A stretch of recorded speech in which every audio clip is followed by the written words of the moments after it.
The movie begins showing a city destroyed by radiation, where almost the entire population died. The few remaining people struggle to survive. Then, we meet the protagonist, a young woman named Anne Burden. As part of her daily routine, she puts on protective clothing and goes to the city to look for supplies. After getting what she needs, she returns to her farm, which is in a green valley surrounded by mountains and forests. This area is not affected by radiation, so life here is much more peaceful. When Anne arrives home, she takes off her protective clothing and takes a bath to clean off any radiation residue. Then, she prepares dinner with the supplies she found, eats, and goes to sleep. The next day, Anne goes out with her dog to see if she caught anything in the traps she set. Suddenly, the dog senses something different and runs off. Anne goes after him. Soon they arrive near a car that isn't from there, where there's a man named John Loomis wearing a special suit similar to Anne's. Hey, what would you do if everyone died and only you and the opposite sex remained on Earth? The movie I'm going to summarize is called Z for Zachariah. It's a mix of drama, romance, science fiction, and suspense. This movie is really good. Another great performance by Margot. The ending blew my mind. I didn't expect it to end like that. That's why I invite you to subscribe to the channel, hit the notification bell, and leave a like to receive the best recaps. Curious, she hides a bit far away and watches John as he checks if there's any danger nearby. His tracker shows that there's no radiation in the area, so he takes off his suit with relief. He takes a deep breath and jumps into a nearby waterfall. Anne sees this and becomes desperate, running to him and shouting for him to get out of the water. John is startled when she suddenly arrives and points his gun at her, but Anne clarifies that she's not there to harm him. She explains that he shouldn't bathe in that water because it's contaminated with radiation from the city. John is frightened by the information and immediately gets out of the water. However, it's already too late to avoid the effects. The radiation has already affected him and he begins to feel nauseous. Weak, John goes to his car, gets an injection, and tries to administer it. His hands are shaking and he can't do it, so Anne helps him. John thinks he's going to die, so he asks her to burn his body, but Anne doesn't want to give up on him so easily. She takes him to the garden and washes him completely to remove any dirt that might still be on him. Then, she brings him inside the house, but his health continues to deteriorate. In the following days, Anne gives more medicine to John and takes care of him all the time. One night, he gets a high fever and screams in pain. She tries to reduce his fever with cold water, but he doesn't improve and becomes unconscious. With no other alternatives, Anne decides to pray for him to recover soon. Luckily, this works, and John wakes up. One night, when they're sitting in front of the house, Anne shows him some old photos. She tells him about her brother, who went out to look for food, but never returned. She also talks about her father, who died because of radiation. Now, only her dog is with her. Touched by her story, John looks at her affectionately. He reveals that he worked as a research engineer at a government facility. He was part of the group that invented the suit that protects against radiation, the same one he was wearing when they first met. The next day, while Anne is in the field, John approaches and asks about the broken tractor. She explains that it stopped working due to lack of fuel. John mentions a nearby gas station and suggests they go there. At first, Anne hesitates, saying there's no electricity to pump the fuel. But when Engineer John suggests they can manually extract the fuel, she prepares for the task.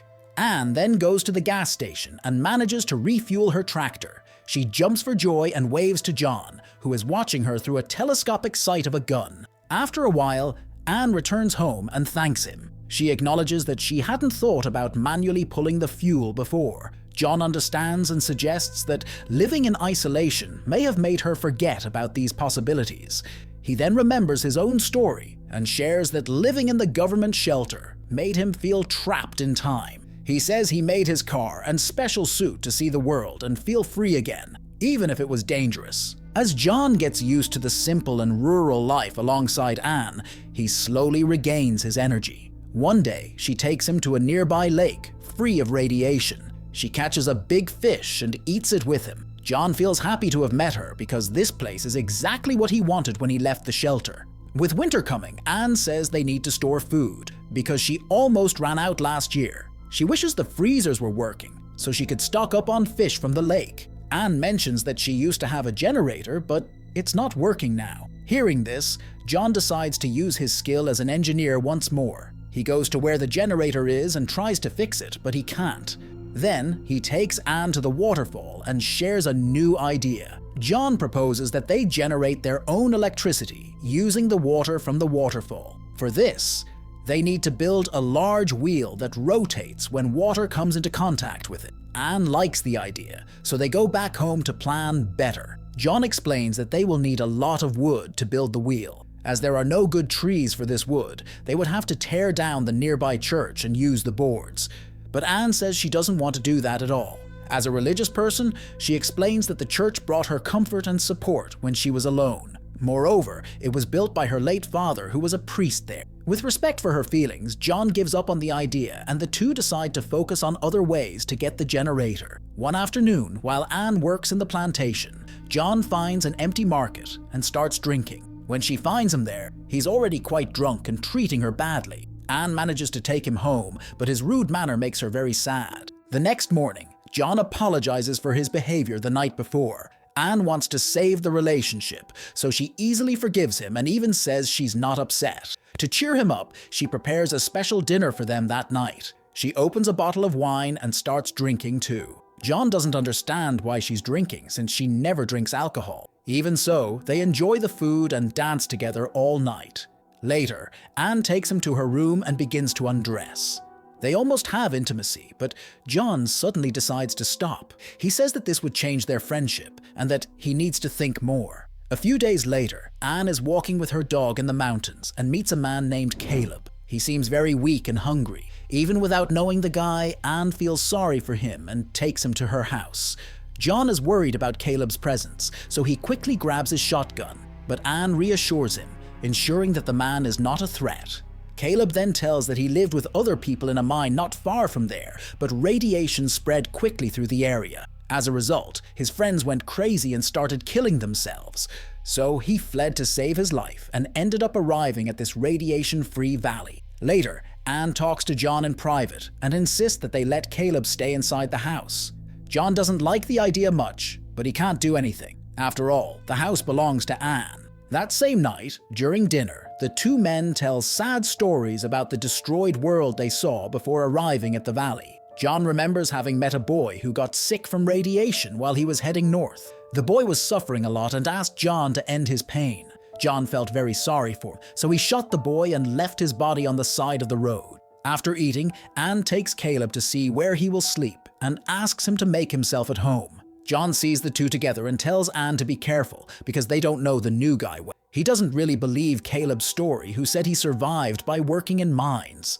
But Anne gets defensive and asks why John had never talked about the sick boy before. John says he wanted to tell her, but didn't have the courage. Then he gathers strength and reveals something shocking. The boy was actually Anne's brother. His situation was so bad that John had no other option but to end his suffering. When Anne heard this, she started crying a lot, but understood what happened and didn't get angry with John. The next day, the two men go hunting in the forest, but there's a clear tension between them. Caleb mentions that he shares the same religious beliefs as Anne. He also spoke well of her brave manner, which made John jealous. Even though they don't like each other much, they managed to catch a wild bird and took it home. Later that same night, they talked again about the water wheel project. Caleb opposes using wood from the church, citing its importance as a place of prayer. Surprisingly, Anne changes her mind and says they should proceed. She suggests that perhaps God wants them to generate electricity, as it's the only hope of surviving the winter. The next day, the three began to dismantle the church. Anne and Caleb grew closer while doing this, which made John increasingly upset. Then he pulls Anne aside and tells her how he feels about her. He also says that he respects what she wants and that she can live how she wants, whether with him or with someone else. Anne is confused by what he said, so she leaves without saying anything. The next day, they make significant progress on the water wheel project. To celebrate, they have a candlelit dinner near the lake. They also play a fun game where Caleb throws a bottle into the water and the other two try to find it. John seems like he doesn't know how to swim properly, so he gives up right away. Anne finds the bottle, but it slips from her hand. Caleb is impressed by the way she swims and offers to help get the bottle back. While the two are in the water, John watches with a jealous look. As soon as Anne gets out of the water, he says he's ready to marry her. Anne is completely surprised by what she hears, but seems to be very happy too. Later, they go to the bedroom to talk more, but John is so drunk that he soon falls asleep. Anne, who is wanting affection, tries to wake him up, but he rudely tells her to leave him alone. Sad, she goes to Caleb's room and stands in front of the door. She's confused about her feelings for the two men, so she hesitates to knock. At that moment, Caleb opens the door and pulls her inside. Then they start kissing and end up having intimacy. The next morning, right at breakfast, Caleb strokes Anne's head, making John uncomfortable. Soon after, Anne gets up and can't eat breakfast. Then, the two guys decide to go back to work on the water wheel. On the way, John thanks Caleb for inadvertently helping him get closer to Anne. It was thanks to Caleb that John realized how much he loved Anne. Caleb feels awkward about what John said without much clarity, so he doesn't say anything. Despite their differences, the two men manage to finish assembling the water wheel and place it at the top of the waterfall. Caleb, who is wearing a heavy protective suit, slips while climbing. John quickly grabs the rope to prevent Caleb from falling, but when they look at each other at this moment, John notices a certain resentment in Caleb. He understands that Caleb wouldn't help him if it were he who was falling. Then the scene suddenly ends. John returns home alone, and Anne tells him that she made a mistake last night because she had drunk too much. John doesn't give much importance and forgives her, saying he understands why she was desperate. He then comments that Caleb suddenly left to look for other places to settle, but Anne gets suspicious when she hears this and goes out to take a look around.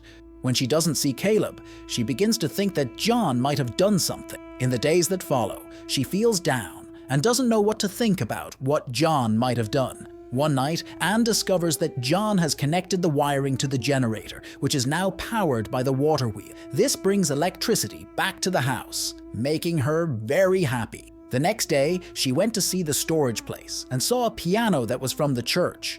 John had taken it after they decided to remove everything from there. Anne begins to play the piano and becomes deeply involved in her music. After a while, John joins her and watches her with a face laden with guilt.